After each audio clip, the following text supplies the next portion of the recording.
안녕하세요. 7월 23일 화요일입니다. 오늘은 로마서 6장 20절과 21절 두 절의 말씀 보시겠습니다. 너희가 죄의 종이 되었을 때에는 의에 대하여 자유하였느니라. 너희가 그때에 무슨 열매를 얻었느냐. 이제는 너희가 그 일을 부끄러워하나니 이는 그 마지막이 사망임이니라. 아멘.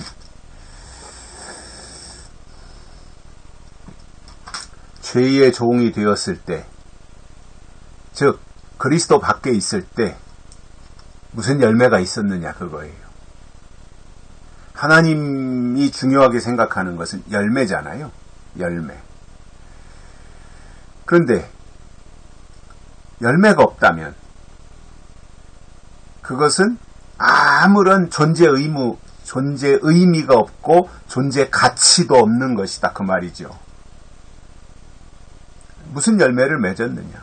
그리스도 밖에 있을 때, 죄의 종으로 살아갈 때 무슨 열매가 있었느냐? 그것에 대해서 바울이 지금 설명하고 있잖아요. 그런데 이런 건 있다고 말씀하고 있는 내용이 이런 거예요. 너희가 죄의 종이 되었을 때에는 의에 대하여 자유하였느니라. 죄의 종으로 있었다고 하는 것은 그건 영적인 의미에서 본다면 죽은 모습이죠. 그냥 자기 마음대로 사니까 영적인 것에 대한 아무런 개념이 없고 관심도 없는 상태잖아요. 그냥 자기 본능 가지고 휩쓸리듯이 그렇게 살아가는 것이 죄의 종으로 있을 때의 삶의 방식이었다는 것입니다. 그러니까 죄의 종으로 있을 때는 의에 대하여 자유한 거예요. 모르니까요, 아무것도. 어린애 상태니까, 어린애 상태. 의가 뭔지, 진리가 뭔지, 자유가 뭔지 이런 거에 대한 개념 자체가 없는 거예요. 그러니까 죄의 종으로 있을 때는 의에 대하여는 그냥 자유로운 거예요. 자기 마음대로 할 수 있는 거니까요. 뭔가 자기를 절제하게 하고 통제하게 하고 뭔가를 이렇게 조절할 수 있게 하는 이런 기능 자체가 없는 거잖아요. 죄의 종으로 있어요. 세상에서 살아갈 때는 나를 통제할 수 있는 아무것도 없는 거잖아요. 율법이 있는 것도 아니고 어떠한 성경의 가르침이 있는 것도 아니고 그냥 그 종의 모습으로 자기 임의로 자기 주관적으로 그렇게 살아가니까 의에 대하여 개념이 없는 거죠. 그러니까 그냥 자유롭게 자기 마음대로 방종이죠. 이거는 자유라기보다는 그런 모습으로 살아갔지만 그것에 대해서 바울이 지금 지적하고 있는 게 뭐예요? 그렇게 임의로 죄의 종으로 있으면서 자기 마음대로 살았는데 과연 그때에 무슨 열매가 있었느냐 이거예요. 무슨 열매가 있었느냐. 내놔봐라 이겁니다. 그렇게 네 맘대로 죄의 종이 되어서 살아갈 때 무슨 열매가 있었느냐. 당연히 없죠. 열매가. 무슨 열매가 있겠어요.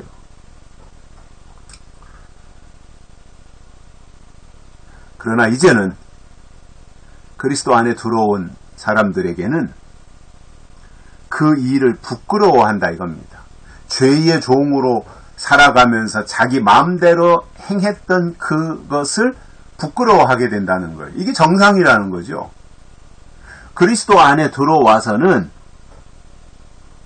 과거에 그리스도 밖에 있을 때의 생활 방식을 부끄러워하는 거예요. 아, 그때 내가 왜 그렇게밖에 할 수 없었는가? 내가 왜 보다 더 하나님이 원하시는 방법으로 하지 못했을까? 그거를 후회한들 돌이킬 수는 없는 거 아니겠어요? 그때는 그리스도 밖에 있으니까 그럴 수밖에 없었던 것이고 그것을 시간이 지나서 후회한다고 그래서 주워 담을 수 있는 상황도 아닌 거잖아요. 그러니까 아무것도 열매가 없는 것이고 그리고 그리스도 안으로 들어와 보니까 아하, 그때 그렇게 내가 행동했던 것에 대한 부끄러움이 있다라는 겁니다. 이렇게 가는 게 정상인 거잖아요. 부끄러움을 알고 수치를 알고 그래서 과거의 일을 부끄럽게 생각하고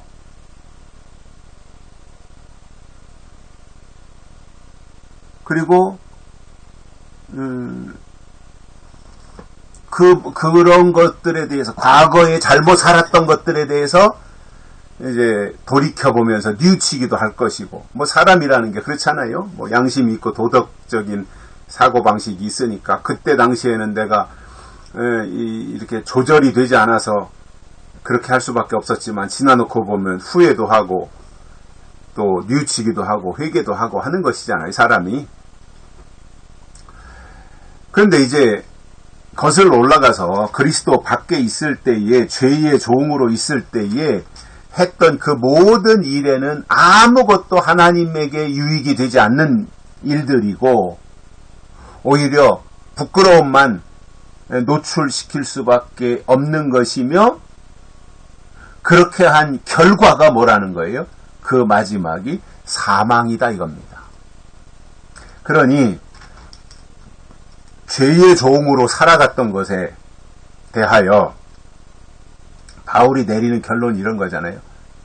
열매가 없고 부끄러운 일이고 그 마지막이 사망이다. 이것이 예수 밖에 있을 때 삶의 모습이라는 거예요. 하나님이 보실 때 그렇다는 겁니다. 여기에 무슨 희망이 있어요? 여기에 무슨 기대할 만한 뭐가 있습니까? 그 마지막이 사망인데 그 사망에 이르면 후회할 것밖에 없지 않을까요? 한숨 쉬면서 탄식하면서 자기 가슴을 찢으면서 후회해 봐야 그때 가서 하는 후회는 아무런 도움이 안 되고 유익도 되지 않는 거지요. 그러니 이게 얼마나 참 큰 일인지를 다시 생각할 수 있는 게 열매도 없고 부끄러움만 있으며 그 마지막에 사망에 이르는 것이다. 우리가 예수를 믿는 것은 사망에서 생명으로 옮겨지는 거죠. 그리고 열매가 있는 거잖아요. 우리가 하나님의 자녀가 된다고 하는 것은 열매가 있는 거잖아요. 뿐만 아니라 부끄러움을 당하는 것이 아니라 칭찬을 받는 거잖아요. 잘하였도다 착하고 충성된 종아 하면서 칭찬받는 거잖아요. 그러니까 이 정반대의 모습인 거예요. 죄의 종으로 살아가면 이렇게 된다는 거예요. 그러나 깨닫고 하나님의 사람으로 이렇게 변화되어지고 약속의 사람으로 하나님 앞에 서면 거기에는 당연히 시대적인 열매, 믿음에 대한 열매 이런 것들이 주렁주렁 맺히는 것이고 하나님이 칭찬도 하시고 그리고 생명으로 옮겨주시는 그 놀라운 일들을 하나님이 계획하고 또 그렇게 만들어 주시겠다는 거예요. 그러니까 우리가 지금 가는 길이 어디라는 거예요? 사망에서 생명으로 옮겨져야 되는 겁니다. 부끄러움이 아니라 칭찬을 받는 그 신앙생활을 해야 된다는 겁니다. 하나님 앞에서 말입니다. 하나님 앞에서. 2달란트, 5달란트 받은 사람들처럼 잘하였도다.